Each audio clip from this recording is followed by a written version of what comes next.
went through a lot, as they said, growing up. And one of the quotes that I found that helped me was from Toki. It says that yes, not everything went as planned. In fact, it fell apart terribly, spectacularly, no problem. The pieces are still there. I can put them back together in a new way. That's the power of hope. I know that for a long time, a lot of people feel that there is no hope. And everything that I went through brought me to a place where I didn't have any anymore. I felt like I didn't belong in my line of work anymore. I didn't want to get up out of bed. And sometimes it's just the people that we have in our lives that really help us out and support us, and we have to be brave enough to take their hand and let them help us. It's the hardest thing to do, is to accept help from others. I was born addicted to crack. My parents were both drug addicts. My mother was, to the world, a functioning drug addict. There's really no such thing. You go to work, and to everybody, because you go to work, that is what makes you functioning, even though that you do drugs. But at home, she didn't take care of me or my older brother. She left me home with my drug addict father, who also didn't take care of me. He would lock me in the closet, or he then just wouldn't watch me if I wasn't in the closet. When my mom finally got clean and she met my stepfather, things got a little better. He wasn't physically abusive, but he was mentally abusive. And my mother became better, that she wasn't neglective anymore, but she became mentally abusive as well. Then I started to act out. And as any teenager, I started smoking weed and drinking.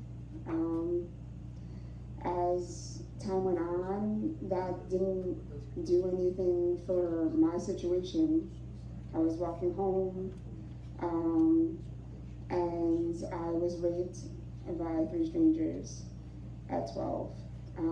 I was too scared to go to my parents because they already had blamed everything on me. So what was I going to tell them? I was walking home alone, and these 3 strangers decided that it was okay to do what they did.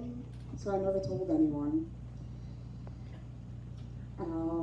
Eventually, mentally, things started to catch up with me.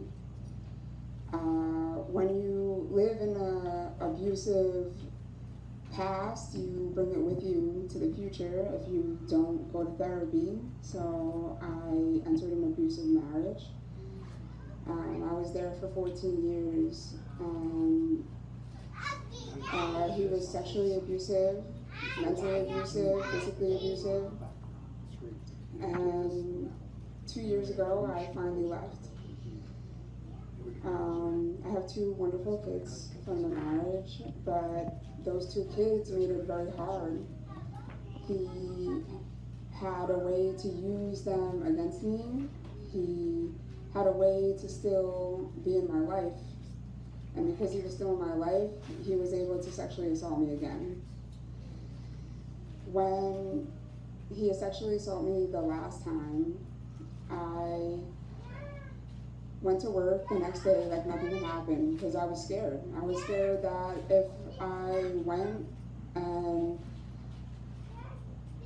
told the police what happened, he would be able to put a restraining order on me and I would lose my job. I talked to my PBA and they said that they would be behind me. And so I went. The officers told me that if I didn't want to charge him sexually, even though I had bruises, I could charge him with simple assault, but I couldn't tell them that about the rape. I had to keep it to myself.